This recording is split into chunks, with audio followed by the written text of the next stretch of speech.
It looks good, Wendy.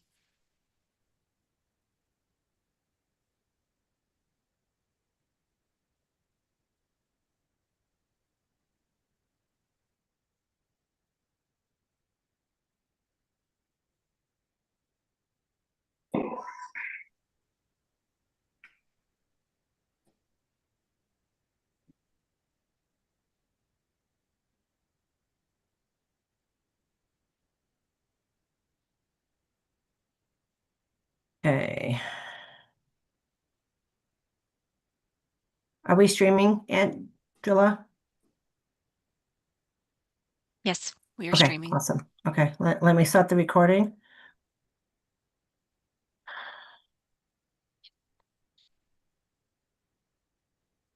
Okay.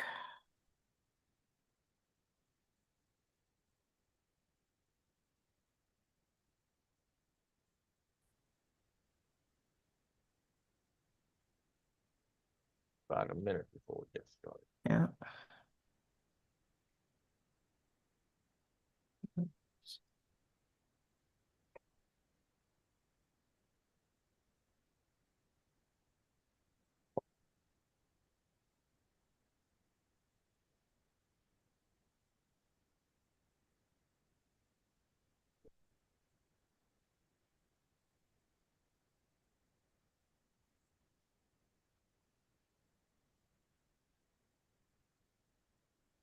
We got a lot of people joining still.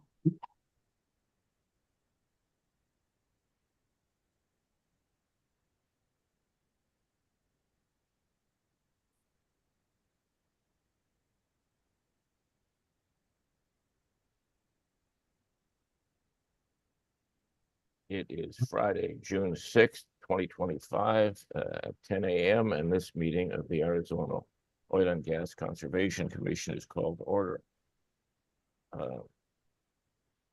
We need to establish a quorum, roll call. This is Chairman Thorwald. I'm here. Commissioner Nations, are you here? Yes, here. Commissioner Fire, Robin, are you here? Here. Commissioner Conway, are you here? Commissioner Conway? Yeah, I'm here. Commissioner Ballard, are you here? I am here, sir. And do we have our AAG representative here? Hello, Taylor Parmenter with the AG's office, and we also have Jimmy Olson joining us.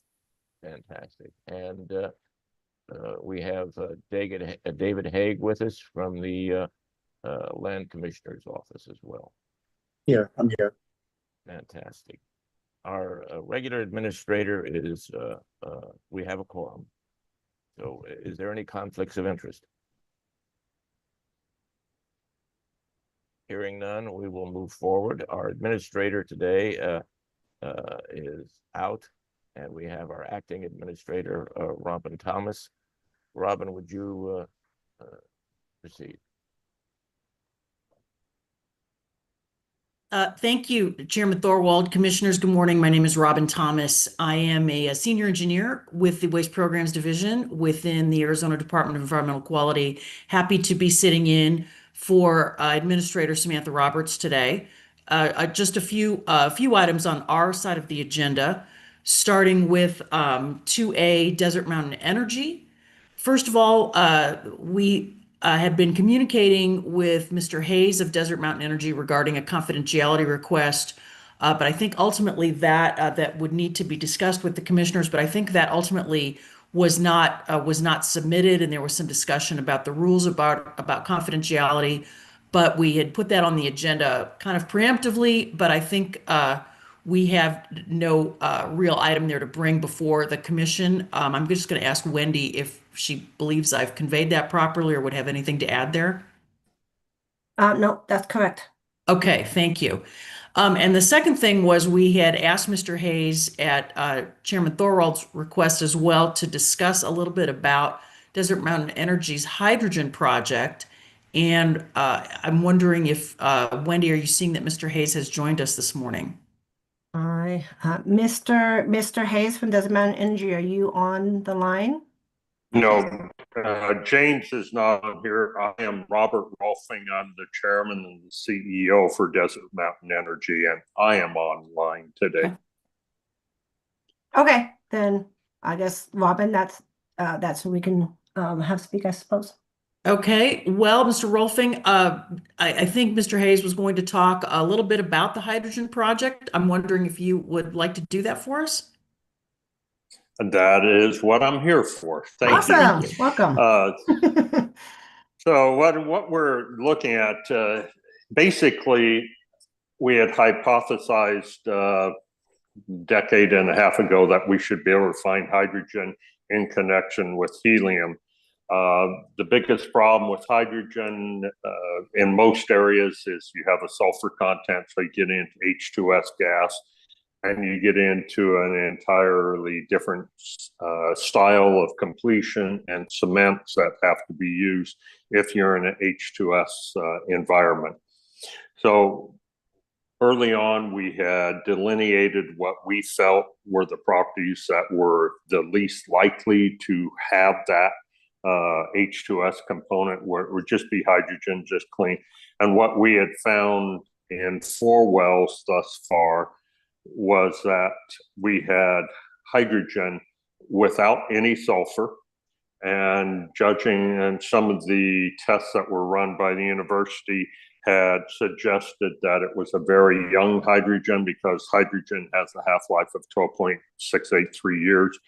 And it looked like this was within a year to 2 years of age. So it was very young hydrogen, which is good. So because hydrogen is so unstable and it wants to connect to just attach to everything out there. So what we are progressing forward now, we're working with 2 other companies, both who have an interest in hydrogen, and also they have a specific, more proprietary way to turn it, to strip it. What they're looking at trying to do is a cost-effective way to isolate the hydrogen right off the bat in the front of the processing for the helium. So that's where the short version is of it. We are looking forward to coming back in later this year, probably in the 4th quarter, to start drilling additional wells for hydrogen specifically. Thank Any you. questions? Chairman Thorwald? Commissioners, do you have any questions?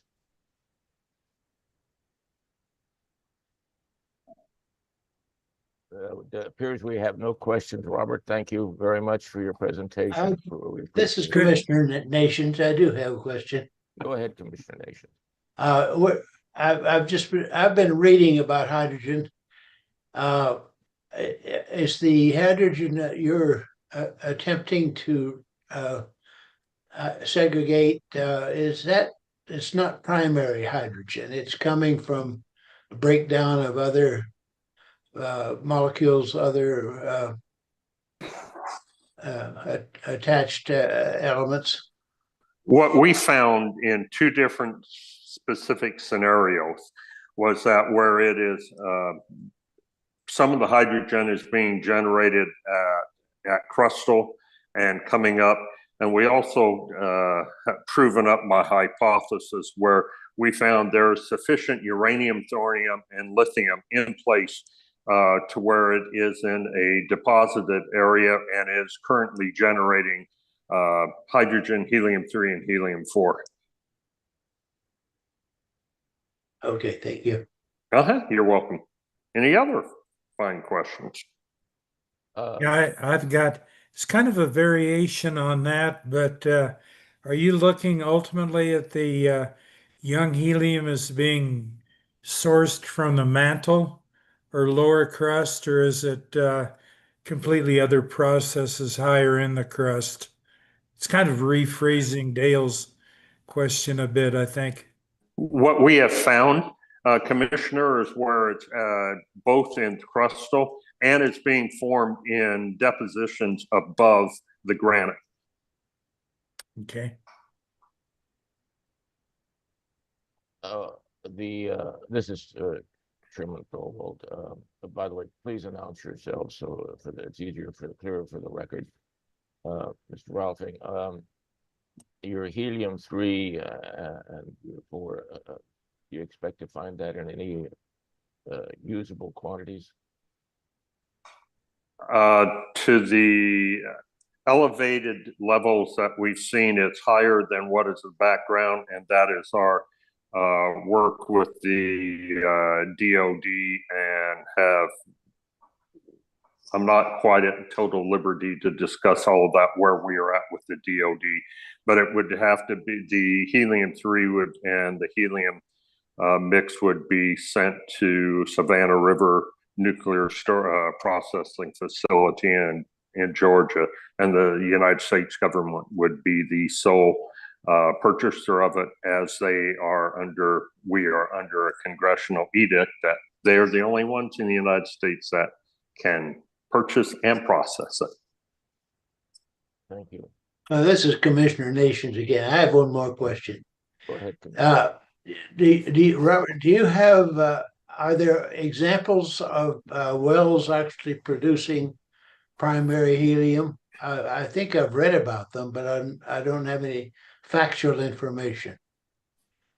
In Arizona or elsewhere in the world? Elsewhere.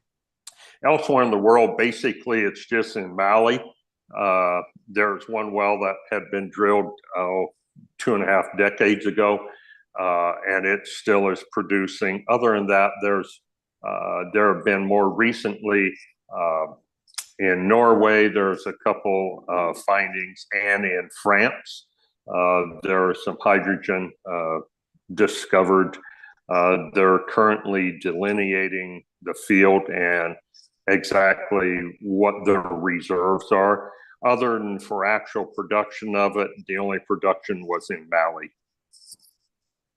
Yeah. Mm-hmm. Is there any other questions, commissioners, for Mr. Ralphing?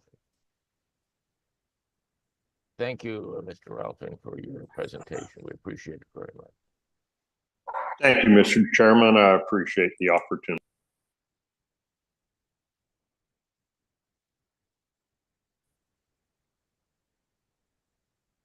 Robin, would you proceed? I will continue. Thank you, Chairman Thorwald. Moving on to Arizona drilling and operating well application, well 14-1. Again, we put this on the agenda, thinking that we might be able to be ready to approve it, but we are still working with the applicant to work through some deficiencies.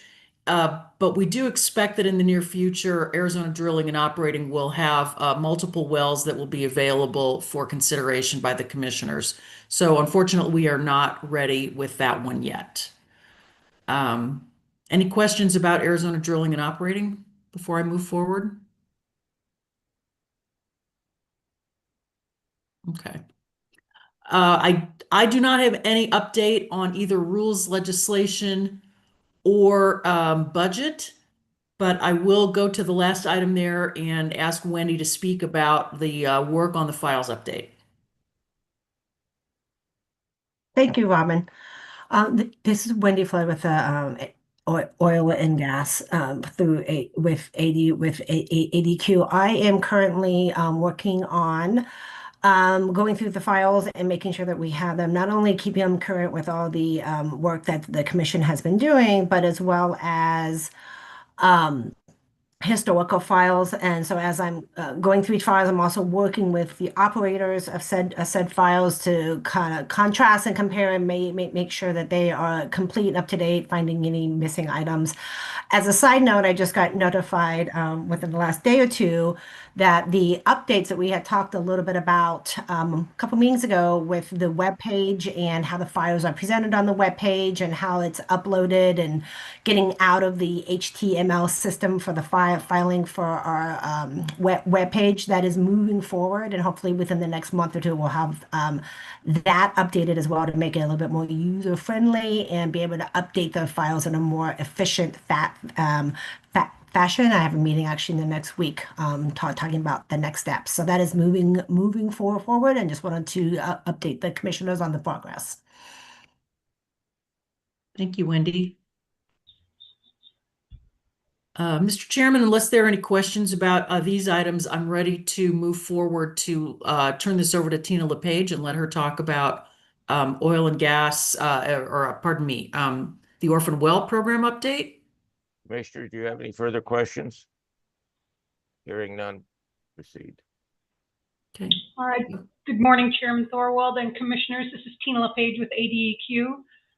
Just a quick update on the Orphan Well program. As of today, I'd like to say that we have plugged 25 of the wells.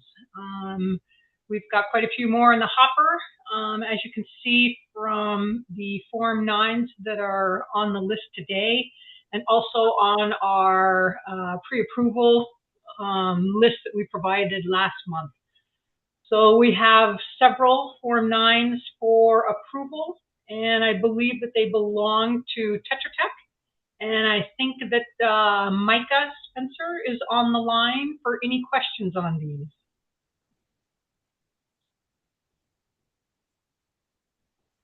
Well, Mr. Chairman, this is Commissioner Ballard. I've had to call in as opposed to Zoom attendance. My internet seems to have gone down. Can you hear me? Hear you just fine, but Commissioner Ballard. Okay, well, excellent. I've had a chance to read through the Forms 9, and I think we can probably approve most of them fairly quickly. I do have one kind of serious question about the well ending in 05044. This well technical program looks pretty good. It's in Southwest Chambers. Both the times I've looked up this well on our GIS system for the Arizona Oil and Gas Commission, it comes up within the boundaries of Petrified Forest National Park. I know that outline on our system is not the most authoritative in the world, but I just think we probably have to double check that. I know there's some jurisdiction problems if it is in fact inside the park.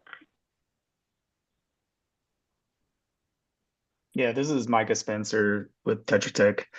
So it does show up within the boundaries, especially if you look at satellite images. We spoke with the national park when we visited the field. They claim that it is not within their boundaries because they have a record of all wells in their, I guess, park property. But that's, like you said, as we get out there, we need to confirm with them whether it's inside or outside. Because either way, to reach it, even if it's not technically within their boundaries, I believe to reach the location, we may have to go through the park. Okay. This Because is Chairman the park Thorwald. boundaries change. Yeah. Excuse me, Mr. Commissioner Ballard, let me jump in here for just a second.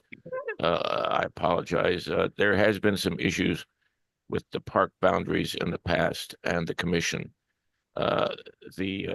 When Congress allocated some of designated the park area, they didn't designate funds initially to buy up that land, even though they designated it a park area. Some of that land has been purchased, some of it hasn't. So on the land that has not been purchased, it's believed by some of us here in the state that we still have jurisdiction over that area versus the federal government, and that's never been resolved. So just add an additional complexity to that. Please proceed, Mr. Ballard.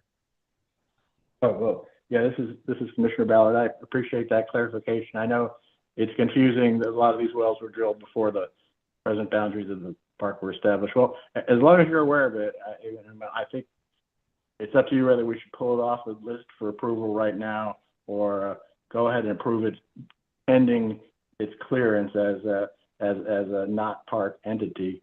Of course, I'd love to get a well plugged for the park, but yeah, I'm under the impression they have a different pool of money and it's supposed to come out of there if it's a park property.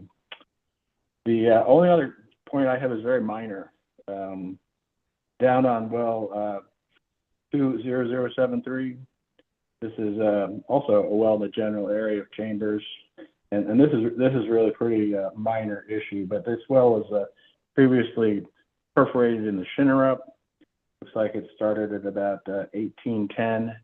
And in looking at the proposed perfs, it seems like our plug is not going to be the required 50 feet above the top of the perf zone. It'd have to be around 750 or something like that, and we're 1750 or something like that to be the required 50 feet above the perf. Do you have any comment on that? We can go up to 750. There's no issue. I didn't think it would be. I just brought it to your attention. You got to have the 50 feet, water zones and perfs. I appreciate it. That concludes my comments on the list of Forms 9. All the others appear to be fine. And just to clarify, these were not on the pre-approval list from last month. So these we had already been working on prior to that list coming about.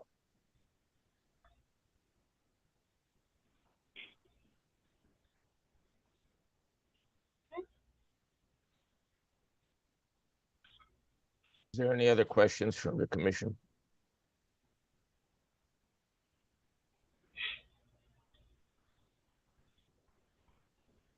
Is there, Tina, where do we need to go from here? Do we need a vote on any of this?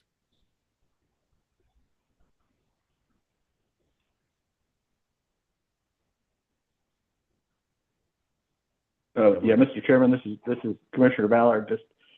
I know these things are getting confusing, but I think these wells require the official vote approval by the commission. These weren't the ones that were pre-approved and are just to be checked by me. These are still ones that have to be officially approved. This is Wendy Flood. That is correct. These still need official commissioner approval on the Form 9s. Commissioners, are there any further questions on these wells? Hearing none, do I have a motion? This is Commissioner Nations. I move that we approve the application for plugging the orphan wells on the list that we've been discussing for this commission meeting on the June 6th. Do we have a second? Commissioner Fire-Robbins, second. We have a motion and a second. Let's have a roll call vote. Chairman Thorwald votes aye. Commissioner Nations, how do you vote? Aye. Commissioner Fire-Robin, how do you vote? Aye. Commissioner Conway, how do you vote? Aye. Commissioner Ballard, how do you vote? Aye. The motion carries. We'll move on to the next item on the agenda. And that is myself, the chair report. The federal and state rulemaking for Chairman Thorwald, excuse yes. me. Sorry, we actually need to go over item 3C, which is the plugged wells, which are the Form 10s. That's This right. is Sorry for about commission that. review. That's okay. Thank you for jumping in on that. Go ahead. Yeah, so we have 6 Form 10s for the commissioner. This is Tina LePage with ADEQ. We have also for the Form 10s from, I believe, Tetra Tech and HGC. And I believe they are on the line if we have any questions with any of these Form 10s. Commissioners, do you have any questions for them?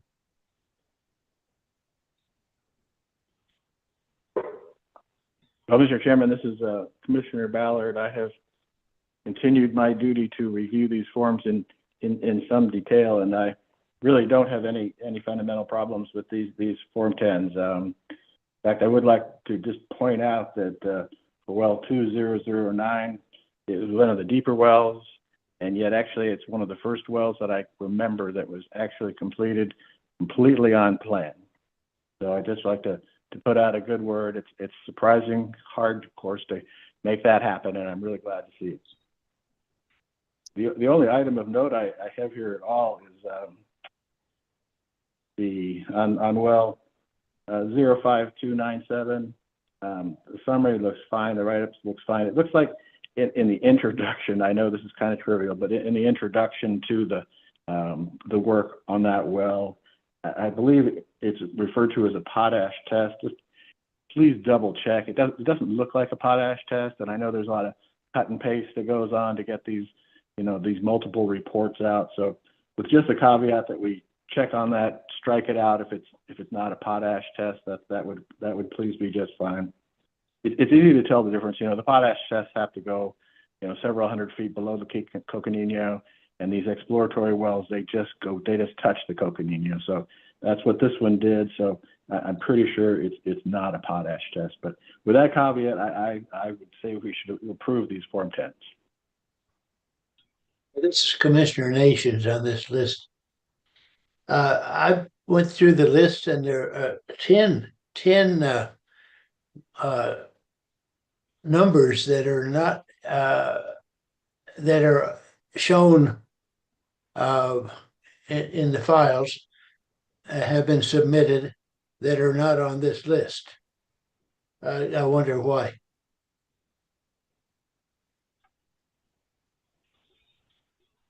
This is Tina LePage with ADEQ. We'll have to take a look and see and match the numbers to make sure. I think that we have a couple within the last 2 to 3 weeks that are not, or Form 10s have not been included or submitted. We will double check to make sure that we're, getting the Form 10s supplied. Well, I see 10 of them that are not included in the list. Okay. I will double check that. Commissioner Nations, this is Wendy Flood. What list are you referring to? Just so we check in the right items. The plugged well list is what we're talking about. Item C3 on the agenda. Pardon me? Is it the list of wells that are on the agenda? Yes. Okay, because one item C. That's B.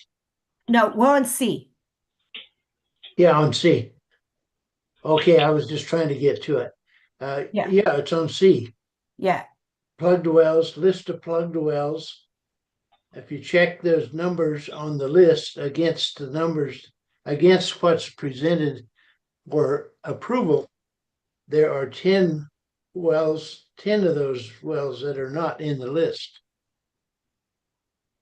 I could give you the numbers if you want, but you could check against it.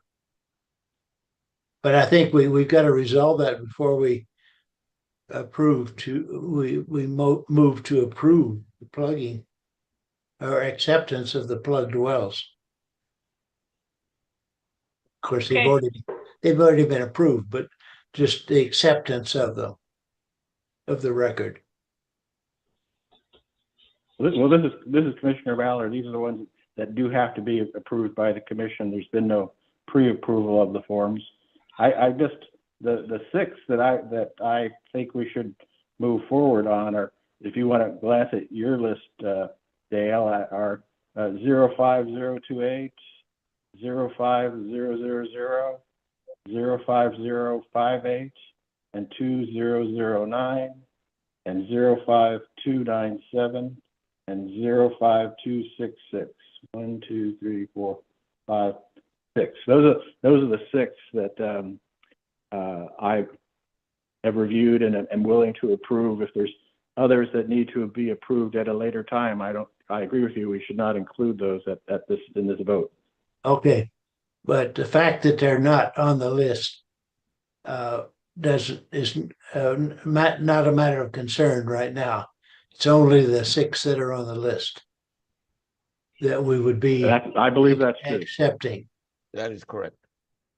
Yeah, that is correct. Only the 6 that are on the agenda are Form 10s and reports with pictures that we have received as of the date of this meeting. With respect to the ones that are on the agenda on C, 3C. Is there any further questions on those 6?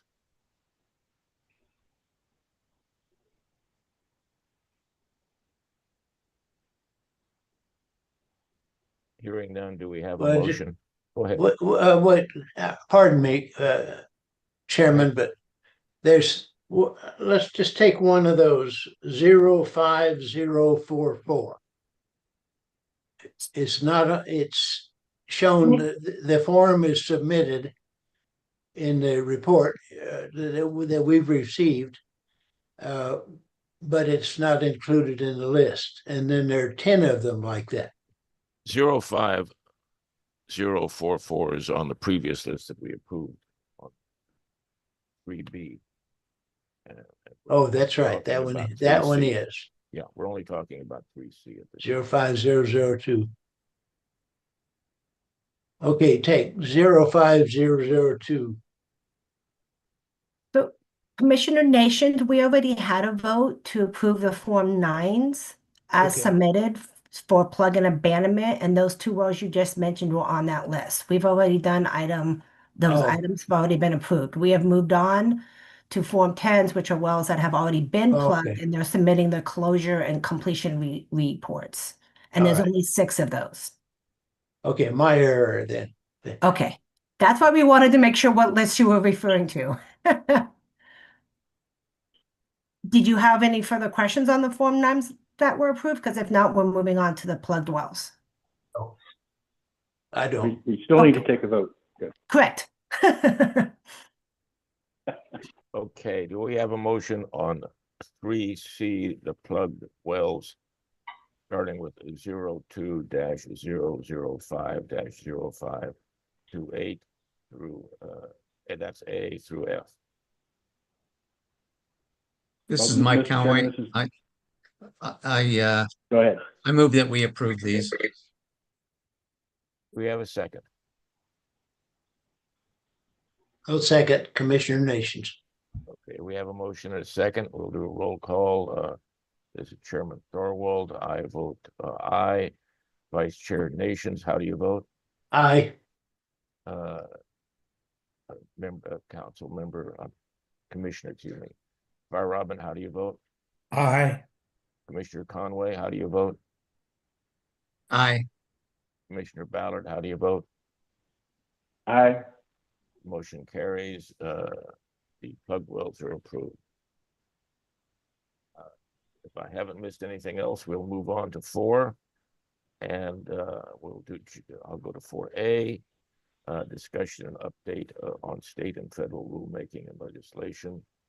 Right now, from the state, there's nothing really going on. We're just in the process of some negotiations and planning for next legislative session. So that's all I would have to report on that. Are there any questions? Hearing none, well, let's move on to C, the oil and gas rules and update review and discussion. Does anybody have any questions on where we are with that? And let me add in that we have one additional thing now to add to that process. The DEQ and the state now has primacy on all of this. Congratulations, Trevor. I know I saw you're in there, so you've done a great job. So now we need to adjust our rules and our legislation to match what has been done by the rest of the department. So just FYI, in addition to what we're already working on. Commissioners, do you have any questions about what you're working on and your assignments?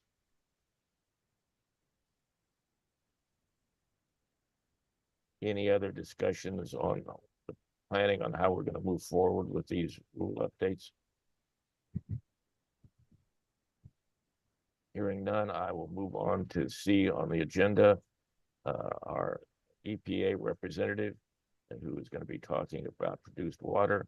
And rather than me screwing up his name, I will say this: I've worked with him at the AZOGCC as he's the representative to the AZOGCC for EPA, and he's been wonderful to work with and extremely knowledgeable. Please jump in and introduce yourself. Sure thing.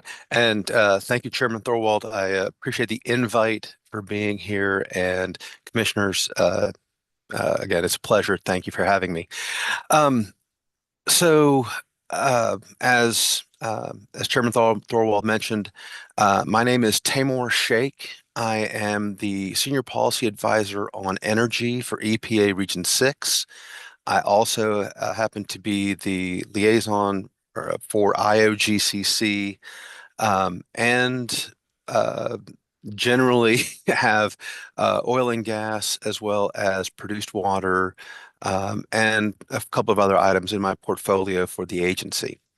Um, and so, uh, being here, I kind of wanted to make this more of an open discussion where we could have really just more of an exchange of ideas and actually maybe have me answer some questions. Um, but let me provide a primer on where the agency is on produced water, and what we're seeing happen both nationally and then really more locally focusing on, uh, I would say, South Central and the Western states. Um, so jumping right in, so produced water is, and you may have seen this in terms of the reconsideration announcements that have gone out. The agency is currently reconsidering the rules at 40 CFR 435. Those are our produced water, and I believe that's subpart E.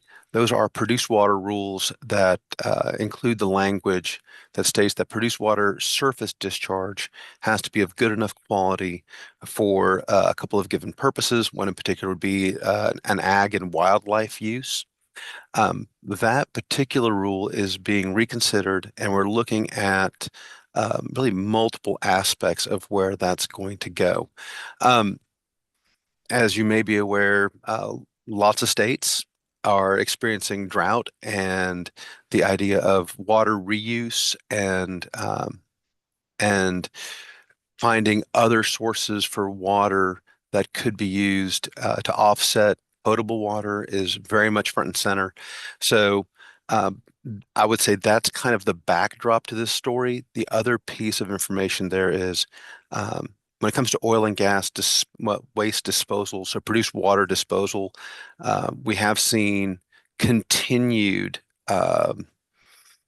really continued increases in back pressure from kind of our usual suspects when it comes to disposal of produced water. So our injection wells that have been historically used in Texas and also in Oklahoma, we're seeing pressures increase there, and we can, if you'll pardon the parlance, we can read the tea leaves and generally see that we are going to need something else. And what that something else might be is very much up for grabs. Obviously, water reuse is front and center on our minds, as are really, again, using produced water to offset other sources of water use across the South and the West. So with that as a primer, let me open it up for questions and comment, and we'll go from there. If that meets with your approval, Chairman Thorwald. That does, and I'll jump in and then ask the first question. Here in Arizona, other than on the Navajo Nation, we have not found any oil or natural gas that is a production of quantity.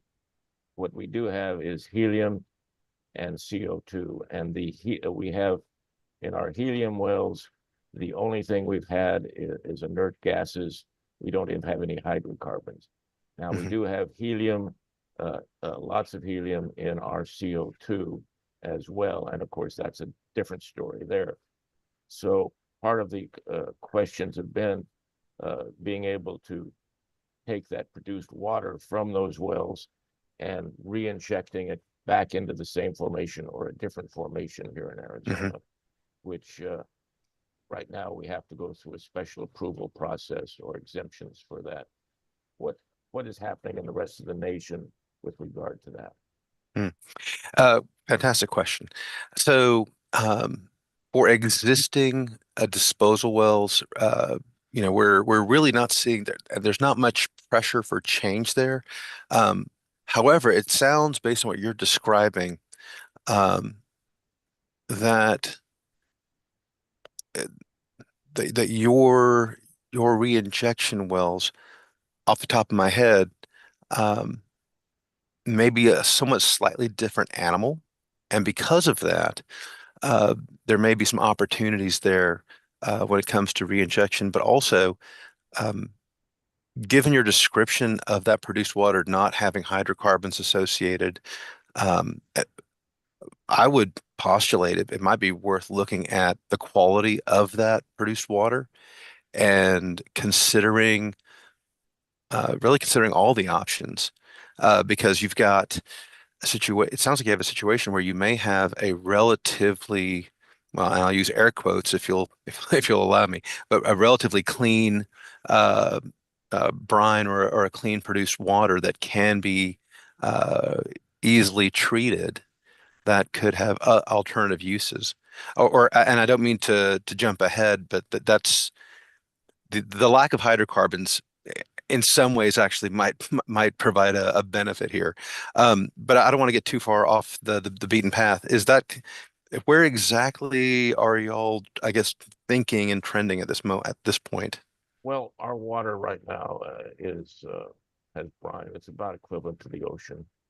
Okay. Oh, What we have right, anyway. right. Right now, we aren't re-injecting that water. Hmm. We're not doing it. Actually, we're for most part keeping those wells plugged or Hmm. temporarily abandoned simply because of the way our rules are here in the state, and we're looking at how we might change those. Sure. Also, now that we have primacy in that, so obviously it would be different for the CO2 wells a little bit. Uh, uh, but Correct. anyway, that's really what do we want to do? Can we desalinate? What what is EPA's thinking in these areas? Uh, all right. So, um, this is one of those moments when I think you have an opportunity, um, but you do have to kind of pick a path, if you will. So, um, when we're looking at what to do with those wells, I think reinjection is very much an option, and depending on what all is in that produced water, that will dictate the class that you would use, the UIC class you would use for reinjecting that water. Um, Given your relatively low salinity, you may actually have an opportunity here as well. And I would argue just in general, EPA's position has been one of water reuse, beneficial water reuse, whether it's in the oil patch or whether it's really in any other context. Beneficial reuse is a priority of for the agency. So um, dare I say, creative ideas are definitely welcome, but you do have to essentially take a fork in the road and decide what you want to do with it. Um, Going back to what I was saying on salinity, the the relatively low salinity, and just to put it in perspective, a lot of our hypersaline brines are in the 300,000 milligram per liter range, and in terms of brine, we're talking material that is honestly, I would argue on the high end of challenging, if not impossible to treat. I'm not saying it's possible, but I am saying it is a very challenging material to treat. Um, your much lower salinity brines, uh, it might actually, it there may actually be a way to do this is to use those produced waters um, once desalinated. And another thought that comes to mind, and I know there's an appetite for this as well. Um, you can also, and you might want to consider looking at in areas where there is oil and gas production occurring, especially if there's oil and gas fracking, um, enhanced recovery occurring. Those produced waters may actually have a real value from a use perspective within the oil patch. So, and by the way, this is just, I would argue this is just us talking. We're just, throwing out ideas. Um, but This is it to would, Commissioner Nations. yes, sir.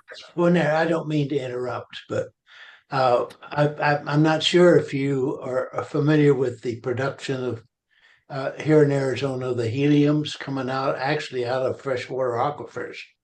The Coconino Hmm. is generally freshwater aquifer.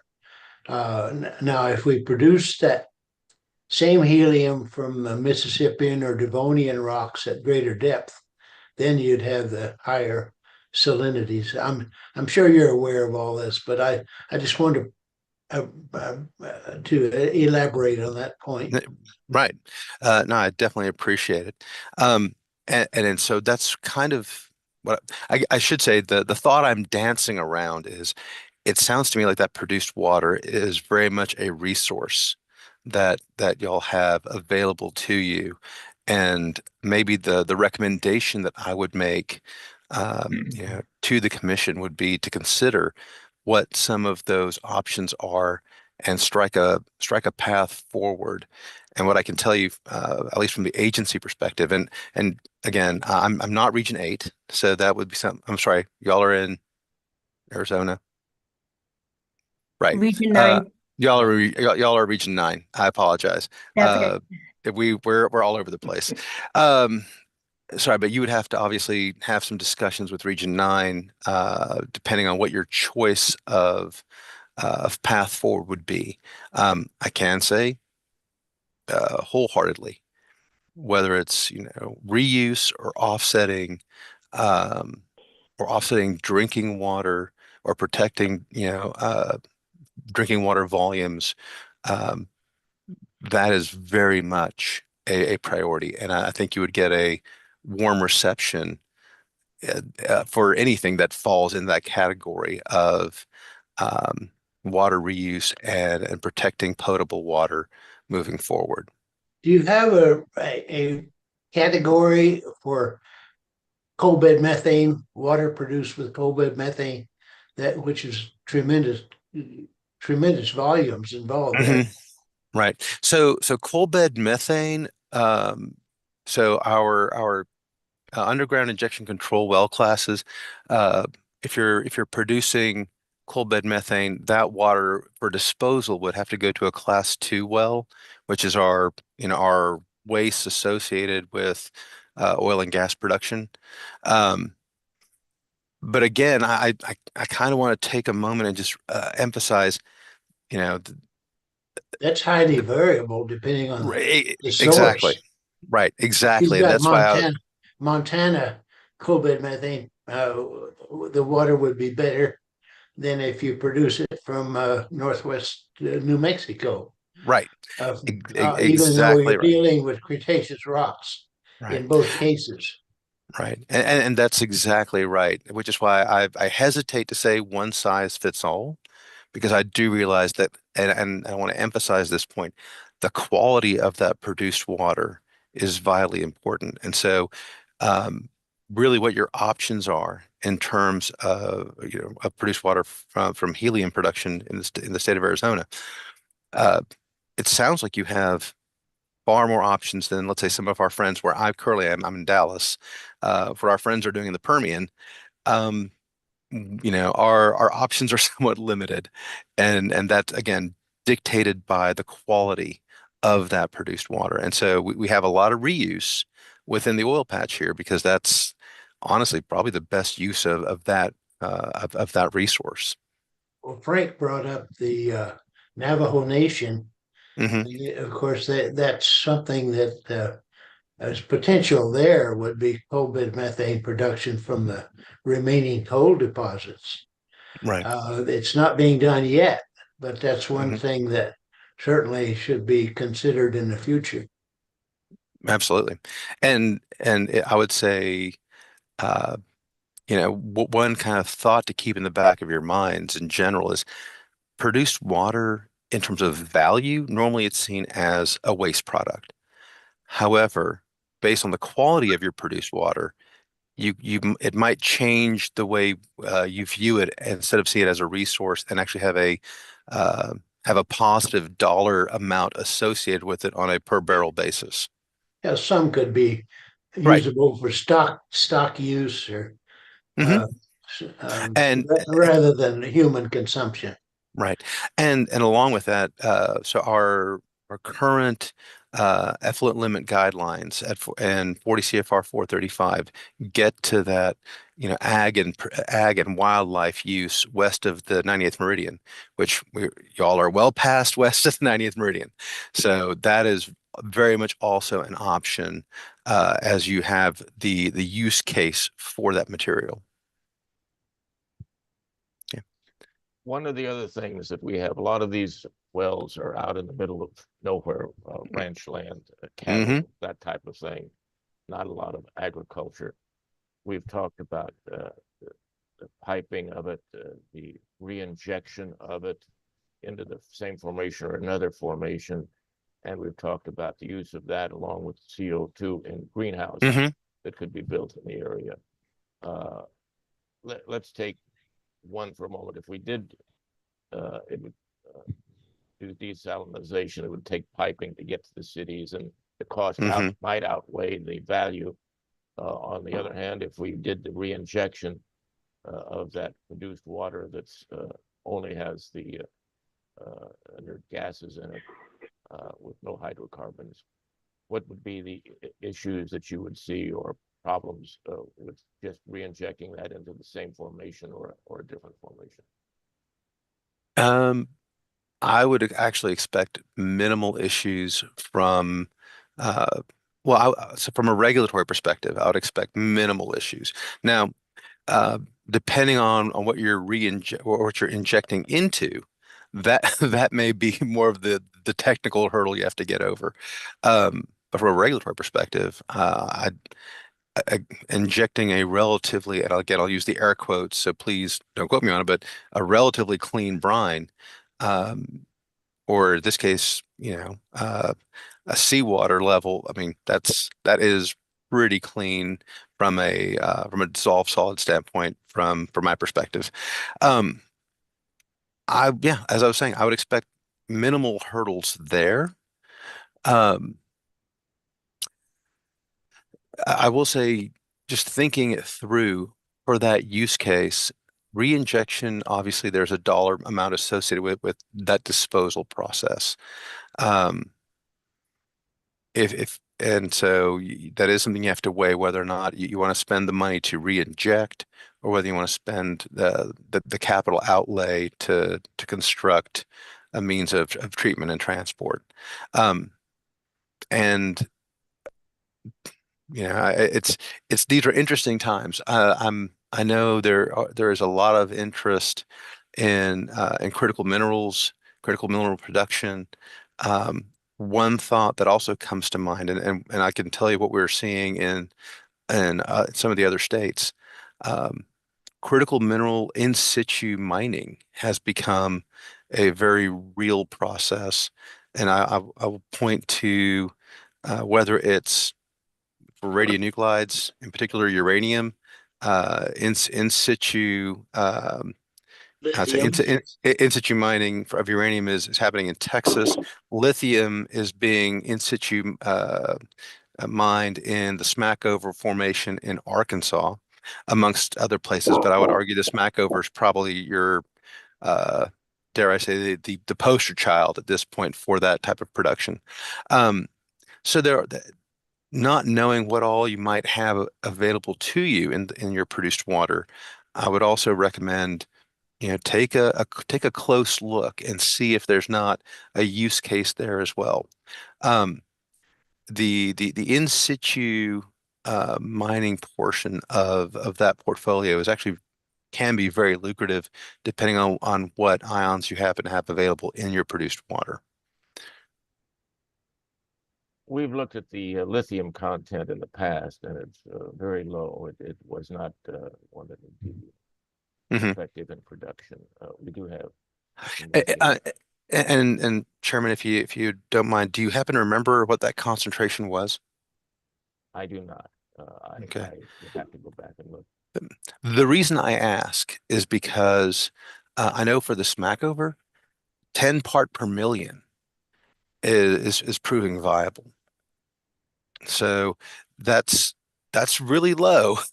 But if 10 part per million is already proving viable, and again, you may have other minerals available to you, that might be worth considering. Fantastic. Trevor, I just saw you come on the line. Do you have any questions that you would like to ask?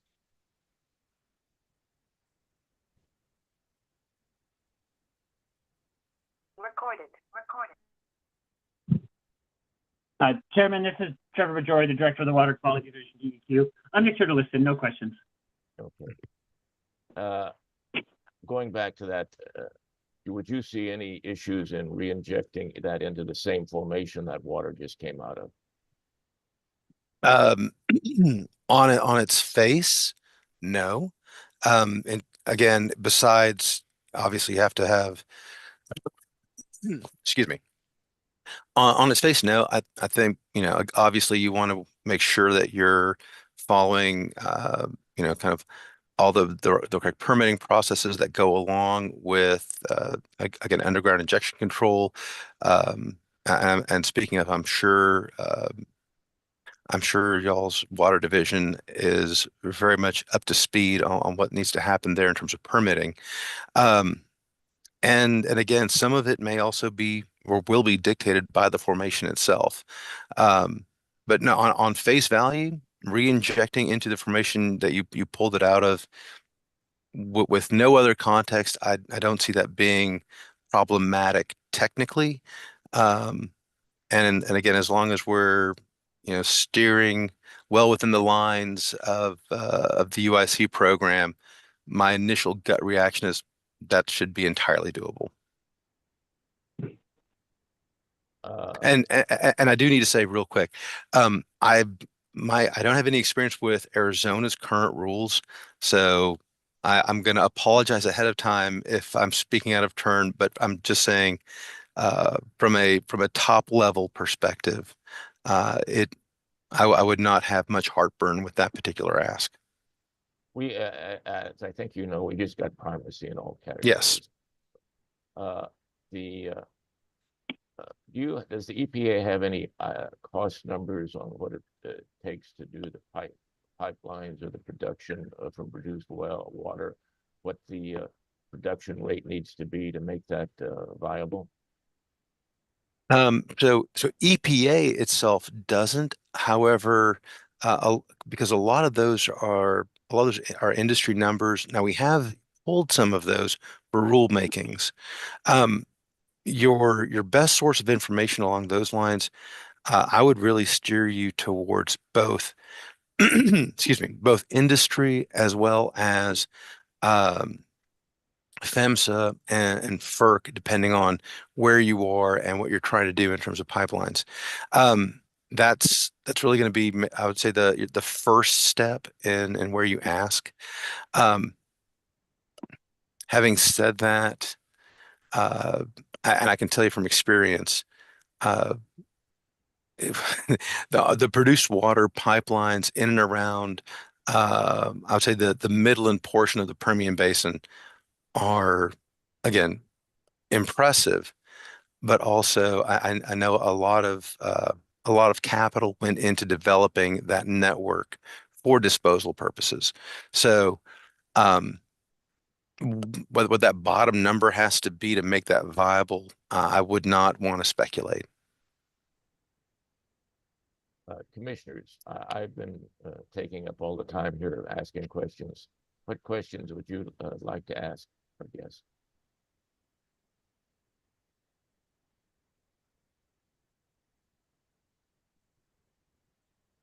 It appears that you have been covered everything very effectively here. You know what? I'll take it. All right. Good deal. Fantastic. Thank you for presenting to us. It's been very helpful. And thank you very much. Yeah. All right. Commissioners, thank you. Chairman, thank you. And if I can be of any help, please let me know. Okay. All right. Thank you. Moving on to the next item on the agenda. the model legislation from EPA, AZOGCC, just to Mr. Chairman, this is Commissioner Nations. I'm having a little difficulty hearing you. Can you increase your volume? I will do that. Is this better? Yeah. Yes.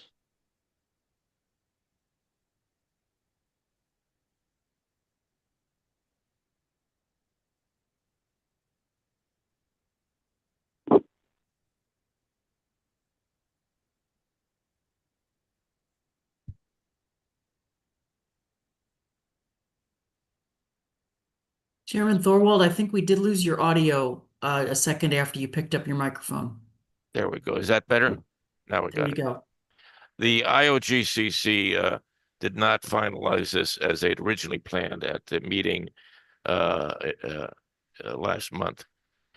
And they've proposed a final agenda for this, which is to the working group section to complete the some final nuances. Not any major changes, but cleaning it up, making it a little more effective by 6/27, the 27th of this month. Then they intend to do a review and draft of the guidance in July. The working group completes the review and edits the draft again for the guidance on 7/25 is the completion date. The draft model status and guidance will go to the Legal and Regulatory Committee on 7/25, and then back to the other committee members on 8/8, and out to the state representatives on 8/25, and then there'll be a vote on 9/24 to move it forward. But there won't be any substantial changes, as I said, to what you've already received, and taking a look at that.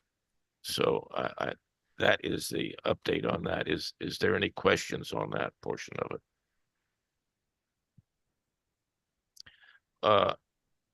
Given I submitted our changes, our recommendations to the IOGCC committees on that while I was there, and they accepted it, and we'll look at including those suggestions to us. Given that it has now been delayed again, I have concerns since we're going to start our next legislative session, of course, next year before we can have anything on this. And given that we will have the final version by September 24th, if we could put off any recommendations to the governor's office until we have that, I think that would be the most appropriate. We should still have time to get it into the legislative sessions as needed and work with the governor's office. Is that something agreeable to the commission, or would you like to have another course of action?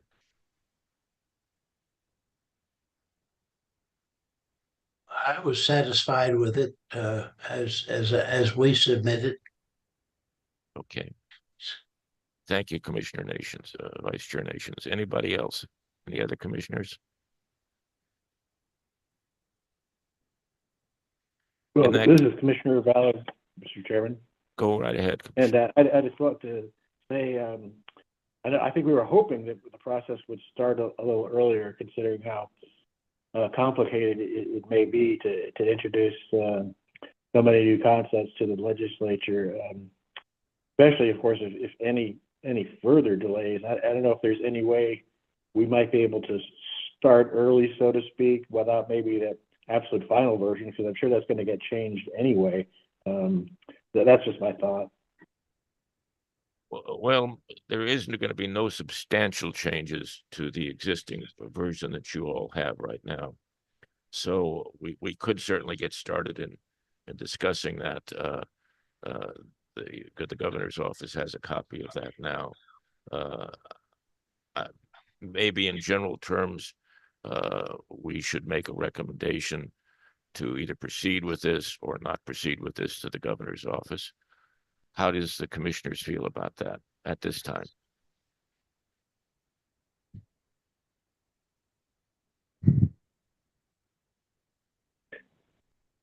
Well, this is Commissioner Valerie again. Of course, I thought it was a very workable concept. There were some changes that I recommended, and I think that's inevitable. That through the legislative process, things are going to get changed. But just to get the issue, core ownership, ownership of porosity. I mean, some of those real fundamental concepts. I think as soon as we introduce them, the better. Well, would commissioners, would somebody be interested in entertaining a motion to recommend to the governor's office that we move forward with this and modify things as we get closer to the legislative session when the final version comes out, but start moving forward with it now? Well, of course, this is Commissioner Ballard. I would so move that we make our own time frame and try to get the fundamental concepts introduced early, even if it's before we have final language on an actual bill. So would that be a motion to recommend to the governor that we move forward with this? Yes, earlier rather than later. This is Commissioner Nations. I'll second that. Well, we have a motion and a second. So let me do a roll call. This is Chair Thorwald. I vote aye. Vice Chair Nations, how do you vote? Aye. Commissioner Fire-Robin, how do you vote? Aye. Commissioner Conway, how do you vote? Aye. Commissioner Ballard, how do you vote? Aye. We will send that recommendation to the governor's office. That's if staff can prepare that. Moving on to the next item on the agenda, Commissioner Nations, you have put together a presentation for us. Yes. Please proceed. And thank you again for Vice Chair Nations for doing this. Okay, they have my PowerPoint on the screen. So I have a brief introductory statement, which is sort of historical, since I qualify. I have been fortunate to have served on the commission since 1976. That's 1976. And have been I've never served with another group of commissioners and staff members that are as good as the ones we have now. So I think we've made a lot of progress, and I appreciate Frank's contributions to that in doing that. He's made a great effort to do that and has been very successful. Also, I want to recognize that Jim and Mike edited this PowerPoint to take some of my errors out and help me to upgrade it. I thank Frank for asking me to do this. It's forced me to sort of upgrade my own knowledge of the subject matter, although it hasn't changed a lot. Anyway, we have evolved from the oil boom days of the 1960s up to our present status now of an occasional oil permit being generated, but mostly helium and the potential for hydrogen and, of course, carbon dioxide usage are our main current efforts. And that's, of course, speaking to the choir. You all know that. But we commissioners are tasked not only with administering the drilling of oil, gas, geothermal, and gas, including, of course, helium, carbon dioxide, and hydrogen. That it would be our responsibility. Additionally, though, the legislative mandate that we've always accepted, and I think maybe we invented it, was to not only to deal with the current applications and drilling and production statistics for Arizona, but also to promote activity in the future, do what we can to promote it. So that's what my talk today is going to be primarily about. As an old professor, though, I'm going to have to submit you a lecture to you before I get into following the PowerPoint. This presentation that I'm going to make is designed primarily to, of course, talk about potential, the past occurrence, and potential for oil and gas production and exploration. But I want to emphasize what has been done by other people to emphasize the potential for Arizona utilization of resources that we're responsible for. And particularly, I want to acknowledge that Steve Rousey, who was a geologist for the Oil and Gas Commission for many years, and then ended up as a geologist for the Arizona Geological Survey. Steve has done this. He published a paper in 2003, I think it was, in which he wrote an article, it's about 40 pages, published by the Arizona Geological Survey, estimating the potential and evaluating the areas where potential resources might be found in the future. So my talk today is going to be basically following his format of a map showing the areas of potential. And then I want to emphasize what little bit I can contribute to that as we go through the slides. So with that introduction, now let's look at the first slide. Actually, the one before this one. These are the commissioners back in 2008, a long time ago. But that I put that in there because I did have the photograph, and also it goes along with the photograph on the right, which is that drilling rig, the Phillips 1A that was drilled to over 18,000 feet near Florence in the 1980s. I can't remember the exact year they completed that, but of course it was a dry hole, but it drilled through mostly igneous and metamorphic rocks, granite and schists and gneiss, and bottomed in Proterozoic gneiss. The reason they drilled that well, which is out in the transition zone, wasn't even on the plateau, was because they were exploring for the possibility of overthrust play, as was so successful up in Wyoming. And as it turns out, they did drill through an overthrust, but they never went into what they were anticipating to be Paleozoic and Mesozoic sedimentary rocks underneath the Precambrian thrust sheet. So that's about all the lecturing I'm going to give you.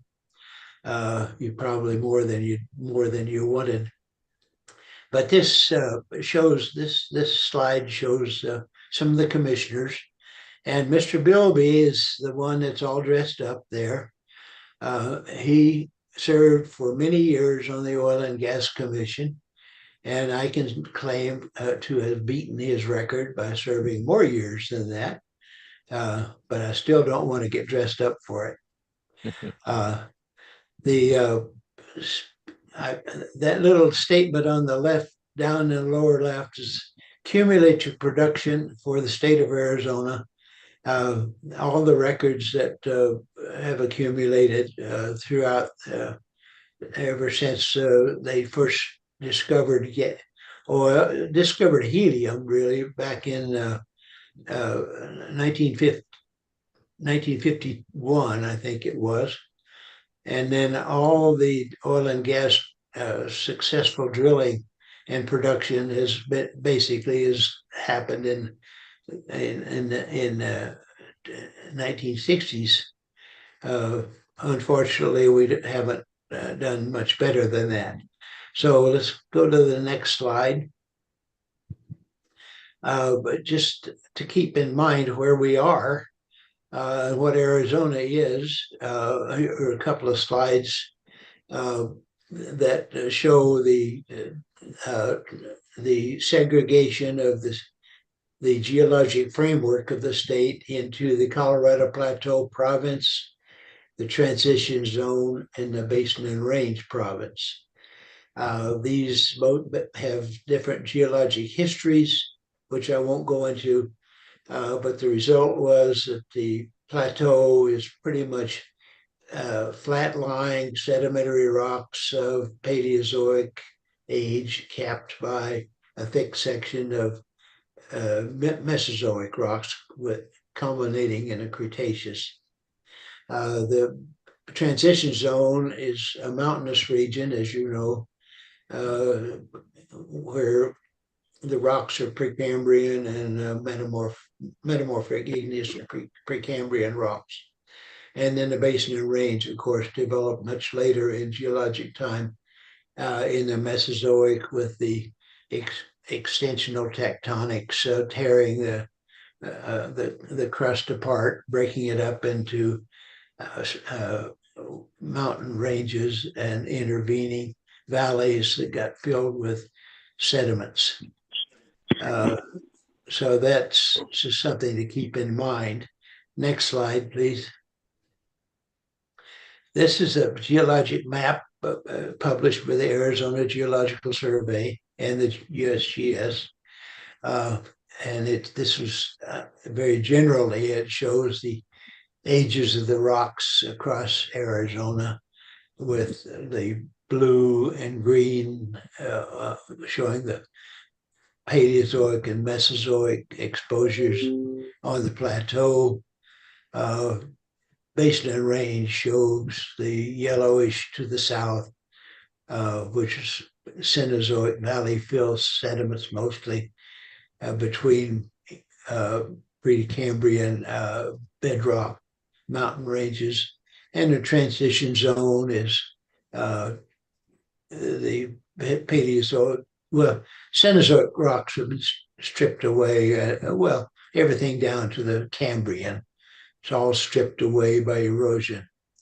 The cross-section at the bottom there shows the Proterozoic basement, which is most of Arizona, and that's exposed in the Grand Canyon. Rocks, the oldest rocks there are 1.84 billion years old. And then it just grades upwards into the Black Mesa Basin up on the plateau, capped by Cenozoic rocks. And of course, all the volcanics are Cenozoic. Well, all that are shown in pink. There are older Cenozoic older volcanics also in the Basin and Range to the south. Next slide. If anybody has any questions, just speak up. Otherwise, I'll keep going. Here's a cross section that I've created while I was teaching. With all the rock units that I worked on while I was teaching at NAU in Flagstaff and doing geologic research across the state. And that's kind of interesting to look at, with the oldest rocks in the exposed by the Colorado River to the left, And as you, in the walls of the Grand Canyon, of course, you've got Paleozoic sedimentary rocks. And then the Black Mesa area, Black Mesa Basin, is where all the Mesozoic rocks are exposed. And of course, these are mostly, Paleozoic rocks are mostly marine. They were formed in shallow seas that covered this, what is to be Arizona, throughout the Paleozoic. And then the Mesozoic was a time of emergence above sea level until the Cretaceous, when it finally got inundated by the Western Interior Seaway. That's dinosaur country up there. Triassic, Jurassic rocks, lots of fossils, lots of dinosaurs. Next slide. Now this is a map done by Steve Rousey, published as a poster by the Arizona Geological Survey, and it defines these areas of interest, areas of potential oil and gas occurrence. They are basically old sedimentary basins where sediments accumulated, and of course with organic matter in them, has the potential for generating oil and gas. Helium comes up from the basement, so that it's going to be irrelevant to these basins. But it shows the various basins, and I want to go through them individually, and I'll do it quickly, just to give you an idea where they are, what's the potential there, and show you a couple of field photographs for most of them. Let's start out with the Chuar Basin, that yellowish one in the middle. That's the Precambrian Chuar group in the Grand Canyon. It's Proterozoic age, generally generally 850 million years up to the base of the Cambrian, 570 million years ago. So that basin actually was tested in a couple of wells, and by sampling in the Grand Canyon, determined that was the sediments in there to a large degree were oil and gas generating potential. So this, and then the Cordilleran Shelf to the west of that is just basically horizontal Paleozoic sedimentary rocks like on the plateau. That is an area where numerous oil shows have been found at the surface, oil seeps and shows, and also some production. The virgin field shown there up near the north limit of that. That's a producing field in Utah, in that area. And then, of course, over in Nevada, which is not shown on this map, is the fields, very productive fields were developed there out in the Basin and Range terrain. Eagle Springs and Railroad Valley. They produced up to 20 million barrels of oil, and they're probably depleted, but I'm not sure of that. So that's the, I'm sorry, that the Chuar, the Cordilleran Shelf relates to the shelf in front of the orogenic belt to the west, form the mountains over there, and the Chuar Basin, which is sort of limited in aerial extent and is pretty much undefined by drilling. Just a couple of wells in it, but there's potential there. And the USGS has determined that there is potential for oil generation in the Chuar group. And then we'll look at the other basins as we leave that one. Starting out with the Paradox Basin, the red one. Next slide. And this shows, of course, the rocks that are exposed out to the west, Grand Canyon to the west, and the Chuar group is shown in the lower right side of that slide. That's not just the Chuar group is a part of the Grand Canyon supergroup, which is 15,000 feet thick underneath the Paleozoic rocks.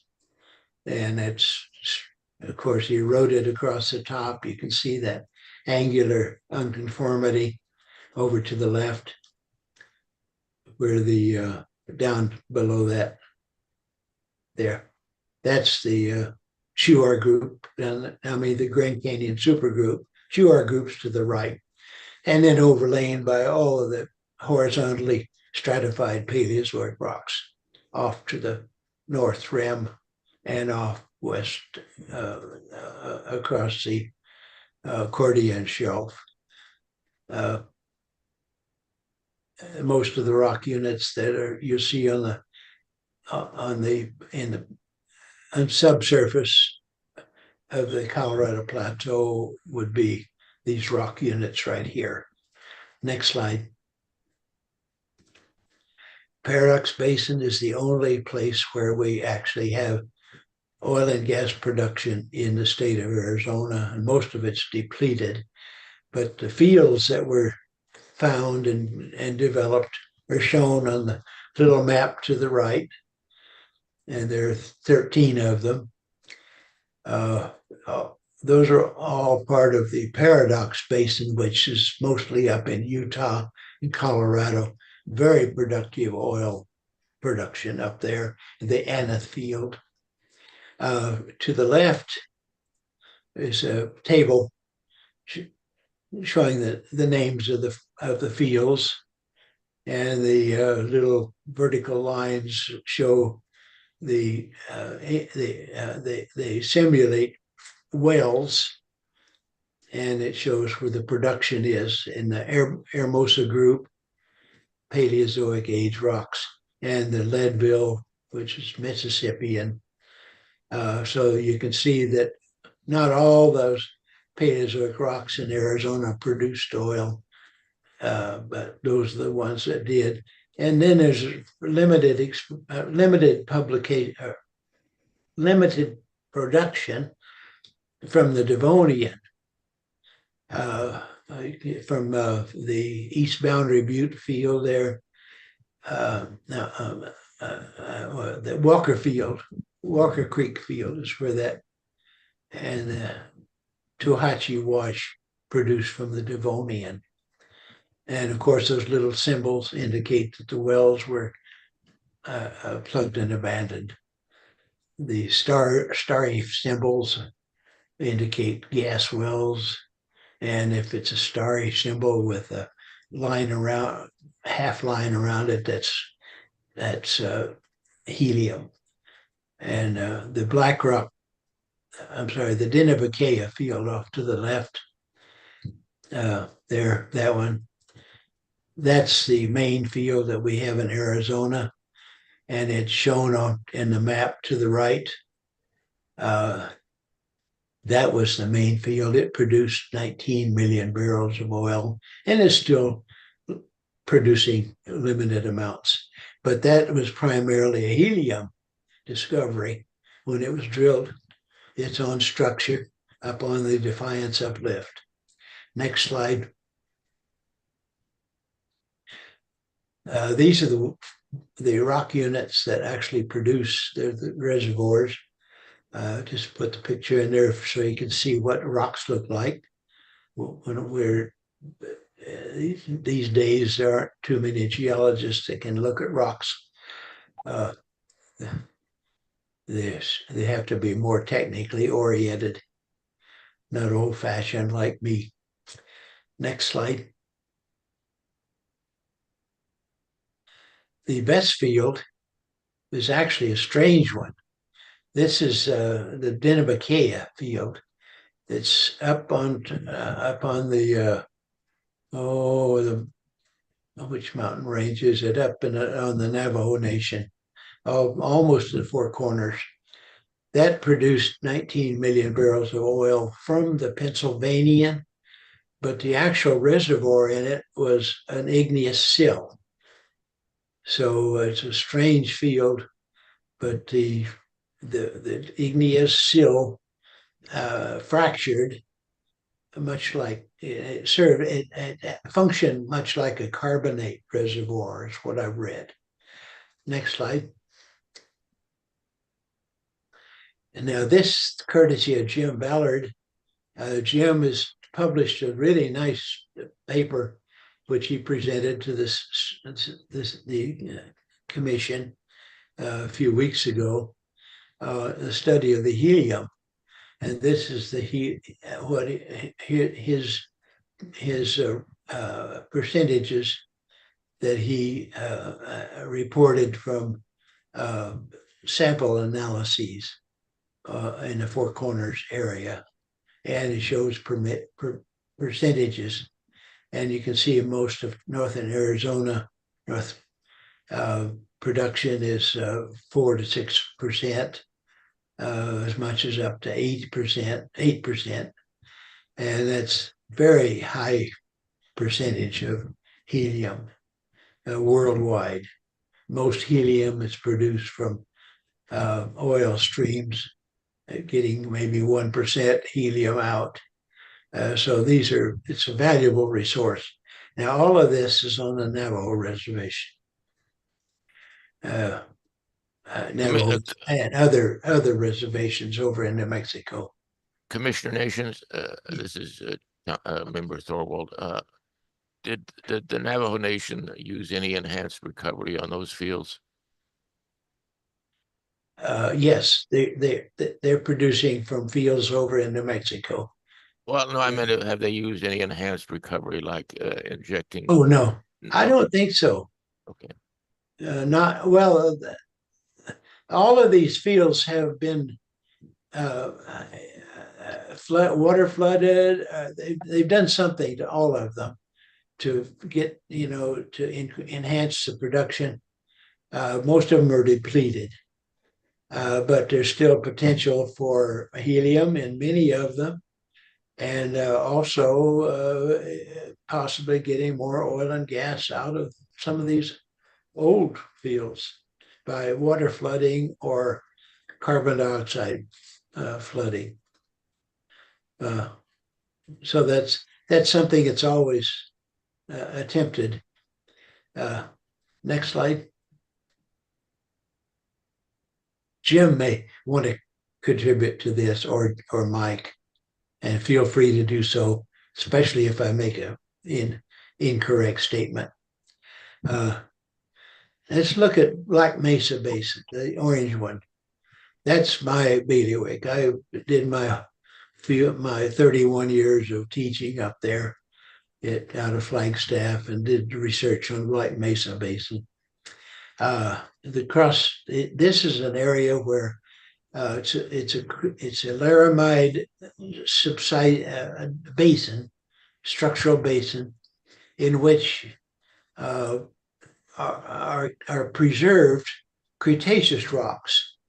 Cretaceous rocks are eroded away from most everywhere else except a little down southeastern Arizona. But this Cretaceous section is much like what is over in northwestern New Mexico and southern Utah. So even though there's been no production from Black Mesa Basin, there is great potential there because there's like 3,000 feet of Paleozoic rocks, and then about 5,000 feet of Mesozoic rocks, and the Cretaceous would be a couple of thousand feet. And many structural features, which I'll show on another slide following this one. And there just really has been no drilling in the interior of Black Mesa Basin. So that you can see that the potential there would include everything all the way down to the Cambrian, especially where it and Mississippian, Devonian, Pennsylvanian rocks pinch out against the Defiance uplift over to the right. So there's potential for not only structural traps, I'll talk about in a minute, but stratigraphic traps are certainly a good possibilities throughout that area. And that goes down farther along the Defiance uplift, much farther to the south, as far as St. John's to the south. So there's a lot of potential for oil and gas trapping in the Black Mesa Basin. And the basin itself is much larger than just the Cretaceous, which is that orange patch there shows pretty much just the Cretaceous. Any questions? Next slide. Here are a couple of rock unit pictures. This is the Mesa Verde group on the eastern side of Black Mesa. Commissioner Fire-Robin, I have a question. Yes. If you go back to your previous slide, Uh-huh. The Chuar area is kind of that, oval area there. What Yes. determines the limit to it? Is it where it does not occur, or is the limit It's determined by no data? It's fault bounded. Pardon? It's fault bounded. Fault bounded, okay. Major faults on the east side, and the west side is actually not so much fault as it is the bounded by the mountains that form that are over there. The what is it? Range, Uncompahgre, I think. Okay. So that is it's fault, but it's limited. Now but the limits are not clearly known. It could go beyond the faults, especially to the east. Yeah, so the QR could be actually underneath Black Mesa Basin. That gets to the crux of my question right there. Thank you. Yeah, there's a lot to be learned about that. And the coal bed to the right, of course, is a commercial coal up on Black Mesa. It's pretty much depleted now at the surface. That was Peabody coal mine. There's 3 coal beds there, 30 feet thick, that were produced for 35 years. And they've recently closed the mine and the power plant that it fed. But that's beautiful country up there. So that's Cretaceous. Here these are laramide folds that have been mapped. I think this is the USGS publication. And you can see there are lots of little anticlines with arrows pointing away from each other and synclines. So there's a lot of structure there in Black Mesa. The gray area is the limit of the Cretaceous. Outside of that gray area is all Triassic and Jurassic rocks until you get it up to the mountains where you find Paleozoic rocks. So these are certainly potential drill sites. Next slide. Let's go to the Holbrook Basin, which we're all more familiar with. And of course, it's covered in green, and Jim provided this cross section, which I didn't have. And you can see that has potential for production of oil and gas. We already know about that kind of production because we deal with it here. It's capped by Cretaceous rocks. I'm sorry, by Triassic rocks. The Chinle Formation, and the base of that yellow line there is the Chinnerup conglomerate, which is the basal member of the Chinle Formation. And that's one of the helium producers, and the Coconino Sandstone, which is the top of the Permian, also, of course, is the helium reservoir. There's potential for helium production at greater depths as well. Much of the production of helium from the North Four Corners is from Mississippian and Devonian rocks in Pennsylvania.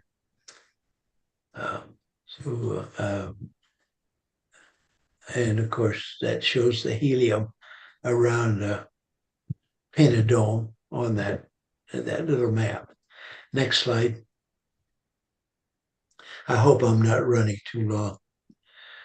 Here are the formations, reservoirs, and the helium reservoirs in the Holbrook Basin, the Shenandoah, the Coconino, and at greater depths, the Martin, which is mostly dolomite.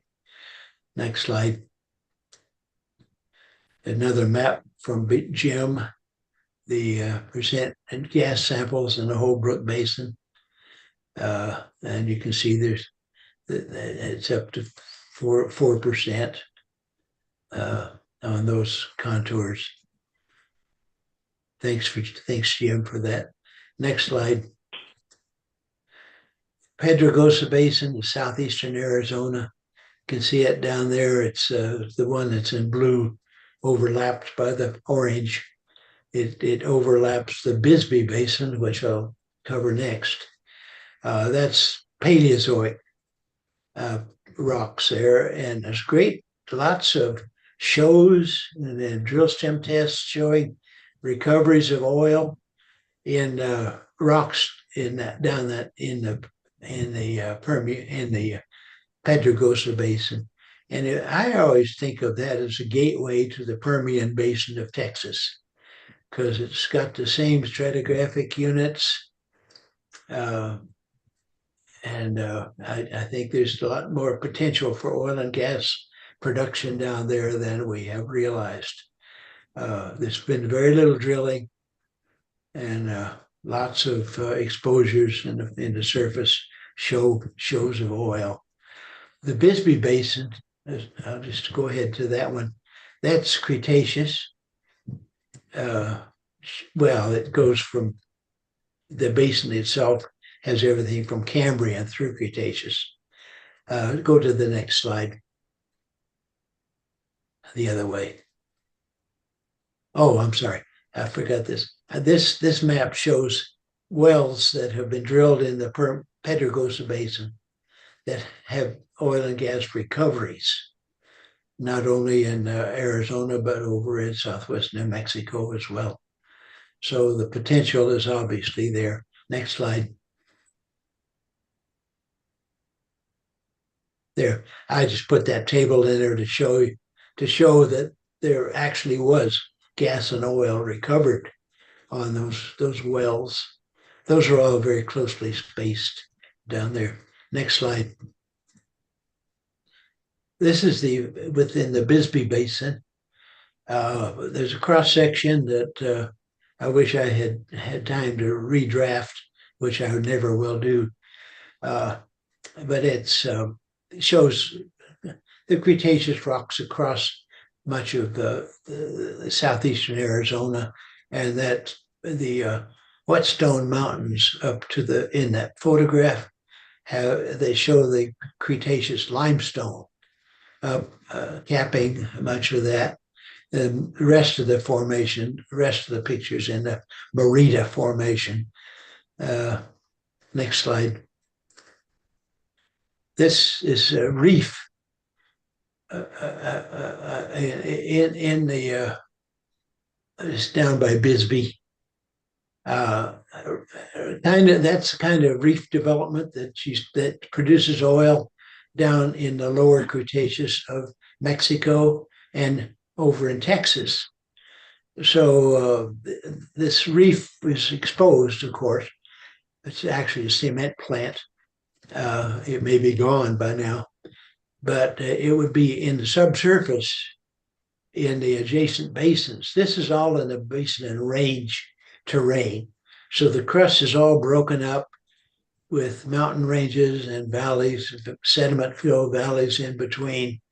And in the bottom of those valleys are going to be Paleozoic and Cretaceous rocks, but they're so deep that they haven't been tested. But if you know, a 15,000 foot well would probably get into some of the Paleozoics underneath Cenozoic Valley fill down there, which might very well be organic. Next slide. The last basin that Rousey defined was the Salton Trough, which is an extension south from the San Andreas fault system, and it goes down into the Gulf of California, of course, and forms the Gulf of California. There was a well drilled by Exxon down in the Altar Basin. You see it on the right. And I put in the strat column to the left. It shows that there's not much potential. Most of those are non-marine rocks. But in the lower part of it, there's marine Cenozoics. And that Yuma well was drilled to over 16,000 feet, never came out of the tertiary sediments. And they completed a gas well down there that produced, I think it was 7 million cubic feet a day for a while, and then they shut it in. So it's a shut-in gas well, gas discovery. So the thought is possibly that we extend up into the Yuma area, those same marine sediments, and pinch out against older rocks in the Yuma area. And of course, the really fusing your imagination, that basin, the Altar Basin, could be related to the great oil producing basins in Southern California, the San Joaquin Basin, Los Angeles Basin, and so on. It's just transported along the San Andreas Fault laterally. So next slide. Arizona does use salt deposits in several of the basins, actually two of them. The Holbrook Basin has Permian salt, and that's not as thick as the salt in the Luke Basin in Phoenix, and also the Picacho Basin to the south. Over 10,000 feet of salt has been drilled in wells that have drilled into it down there. And then the Red Lake Basin up near Kingman also has very thick salt, known salt deposits. So the potential for continued LPG storage and potential hydrogen storage, if we ever find enough, and even compressed air storage potential in these salt deposits in Arizona basins. That's been done in other parts of the world using compressed air storage, including in Ohio. They used one of the abandoned limestone mines up there for storage of air, just compressed air. Next slide. The geothermal potential in Arizona, of course, is slight because it's all low to moderate temperatures, but it's something that is recognized as a potential source of energy, especially if you use it for agricultural purposes or heating of homes, if it's in the right place. And Frank, of course, would like to talk about that probably. So that's one more slide. This recently was published by the USGS, showing the occurrence of potential for hydrogen. And it's so widespread across the country. Of course, it's coming out of the basement. So it's not the same source as hydrocarbons. And that opens up a lot of areas where this hydrogen development, which fortunately we heard about today, is a possibility. And that they show the darker blue shows potential up in the Black Mesa Basin of Arizona, and then down in the southwestern corner in the Yuma area, the high hydrogen potential. So that's it. I appreciate your attention, your attendance, and I hope I didn't make too many mistakes. Again, I want to thank the commissioners for helping me out with this. It really became a joint effort. And but I don't blame them for any mistakes I made. So thank you very much. Thank you, Vice Chair Nations. Appreciate that. Yeah, thanks, Dale. Commissioners, do you have any questions for Commissioner Nations? Incidentally, this PowerPoint is on the website, as you know. I could submit more information that I wrote up for that PowerPoint, but didn't have time to present. That would be great. Thank you, Vice Chair Nations. Commissioners, do you have any questions for Commissioner Nations? That was very well. This is Mike Conway. That was very well done. Thanks, Dale. Thanks, Mike. Thanks for your help. This is Chair Thorwald. Given the time frame, an amount of time, let us postpone Brian Goatee's presentation until the next meeting, and we'll have it break his up over 3 meetings starting at the next meeting, if that's okay with you, Brian. Yeah, absolutely. No problem. Thank you. Then thank you, Dr. Nations, for that. That was really helpful. Again, thank you. That was very informative, Vice Chair Nations. Is there any questions for him? Hearing none, let's move on to F, the IOGC conference. As I've already talked to you about with regard to a couple things at IOGCC, I'll just add in a couple additional points that with respect to that meeting. As everyone knows, I am on the nominating committee at IOGCC, and I'm now on the finance committee at IOGCC too. And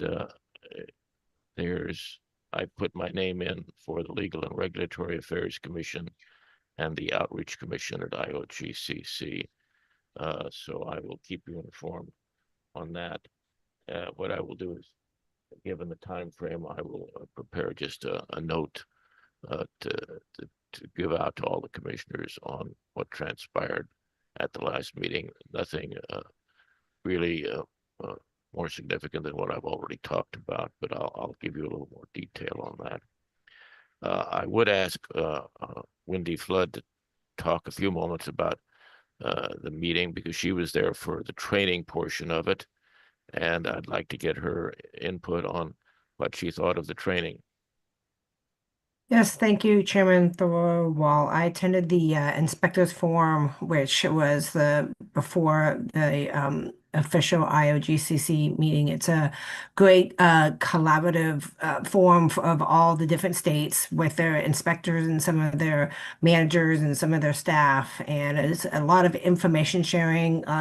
Good information. Was able to find out too that, as this is brought up by Mr. Nations as well, that the geothermal is kind of a area of interest, and the IOGCC actually has a lot of resources that this forum was able to find out about one of them being a geothermal website through AZOGCC. So I thought that was really informative, as well as other states are just like us with low staff, more work than the staff and the money allows. So there was a lot of sharing about that. Got some really good ideas and information and connections on as we build our program more and more the states that we could reach out to do so, especially with like inspections and compliance. Also great to hear as we're moving along with our orphan well program.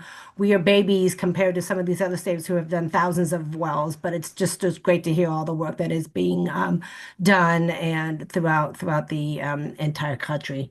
So I think that was pretty much it on the inspectors forum. Got to see some familiar faces and met some new ones as well. Any questions, commissioners, for Wendy? Hearing none, let us move on to call to the public. Is there anyone in the public that would like to address the commission?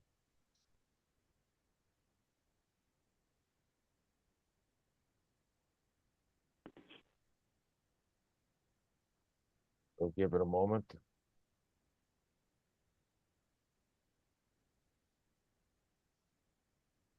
There does not appear to be anybody that would like to address the commission, so let's move on to agenda item 6, request for future agenda items. Is there anybody that would like to see anything added to the agenda besides what we've already talked to about it for a future agenda? Commissioner Thorwald, let's go ahead, Chairman Thorwald, let's go ahead and go over what we already have as a reminder. Okay, go ahead. Let me add a couple points to that. I have asked Mike Hightower of the New Mexico Produced Water Consortium, who works with EPA, present on produced water, repurposing or reuses of that.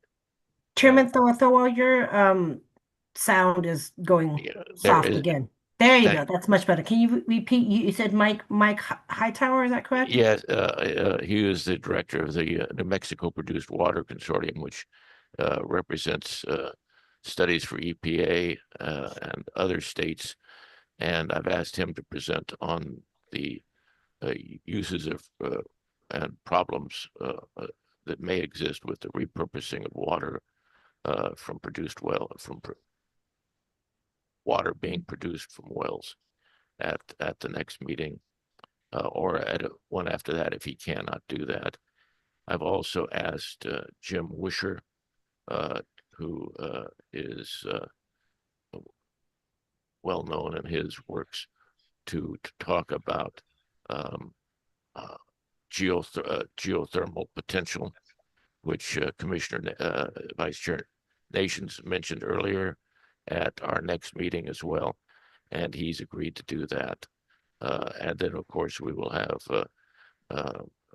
Brian Goatee from the survey do the first part of his 3-part discussion.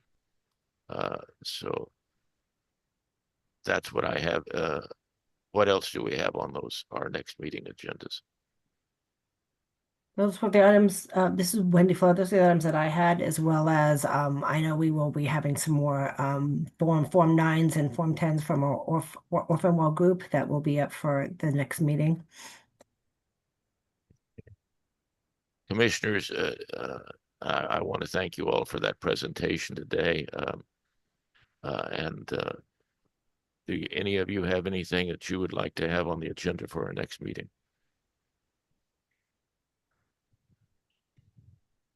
Hearing nothing, let us move on to Chairman Thorwald, this is Wendy Flood. ahead. Question about the Arizona oil and gas rules updates review, and we did this discussion. Groups had been assigned on that. Did you want to leave that on the agenda for next meeting? I do. Okay, and expecting some report back on how that's going, just so that the commission is aware of what they need to do. Yes, that would be nice to have updates from the groups at the next meeting, all 3 of our groups. Okay, thank you. moving on to agenda item 7. Is there any announcements that we need to make?